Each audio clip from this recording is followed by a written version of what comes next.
காலையில் பயிர் போட்டு கருவாட்டு குழம்பு ஒன்று வச்சுருந்தேன். பிரியாணி வச்சுருந்தா கூட நான் இவ்வளோ ஆர்வமாக இருக்க மாட்டேன். அந்த குழம்பு வச்சுட்டு எப்போவா மதிய டைம் வரும் சாப்பிடலாம் அப்படின்னு ரொம்ப ஆர்வமாக இருந்தேன்.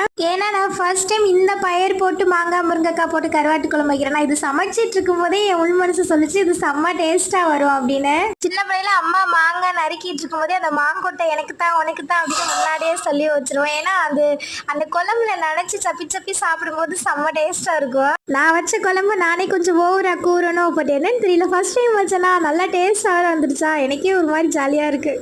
நல்லா மூக்கு முட்டை சாப்பிட்டுட்டு அப்படியே உட்காந்துடக்கூடாது அப்படின்னு லைட்டாக கார்டனுக்கு ஃபுல்லாக தண்ணி ஊற்றிட்டு அப்படியே பாட்டு கேட்டு கிச்சனை க்ளீன் பண்ணுனே போட்டிருந்தேன். இன்னைக்கு மொத்தமாக க்ளீன் பண்ணிட்டு இருந்த பாத்திரத்தப்பெல்லாம் கழுவி போட்டாச்சு. லைட்டாக ஃப்ரெஷ் ஆகிட்டு செல்வாக்கு ஃபோன் பண்ணேன். அவன் ஃபோன் எடுக்கவே இல்லை. சரி அவன் வந்ததுக்கப்புறம் சேர்ந்து சாப்பிட்லாம் அப்படின்னு ரொம்ப நேரம் வெயிட் பண்ணேன். பட் மதியத்துக்கே கொஞ்சம் ஆர்வ கொள்ளரில் வேகமாகவே சாப்பிட்டுட்டேன்னா அதனால் இல்லை குழம்பு லைட்டாக ஹீட் பண்ணிட்டு நம்மளும் சாப்பிட்டாச்சு. எல்லாமே எடுத்து வச்சுட்டு இருந்தேன். செல்வா ஃபோன் பண்ணி 1/2 hourல வந்துடுவேன்னு சொன்னால போய் கொஞ்சம் நேரத்துக்கு முன்னாடி ஃபோன் பண்ணியிருந்தா கூட நானும் வெயிட் பண்ணியிருப்பேன். சாப்பாடு இருக்குது, பட் நம்ம குழம்பு வேறு நல்லா இருக்கா தான் பத்தலையே, அதனால கொஞ்சமாக சாப்பாடு வச்சு சாப்பாடு வேற ஏதாவது குட்டியாக வேலை பார்த்துட்டு இருக்க வேண்டியது. எனக்கு நம்ம ஃபேமிலியில் திருமலை செல்வன் கமலி உங்களுக்கு இனி திருமண நாள் நல்வாழ்த்துக்கள். அப்புறம் முகமது நஃபால், கேத்ரின், ஹர்வின், ஆசிப், ஆதிப், பிட்ரித், மரி உங்களுக்கு இனி பிறந்த நாள் நல்வாழ்த்துக்கள். பாய்.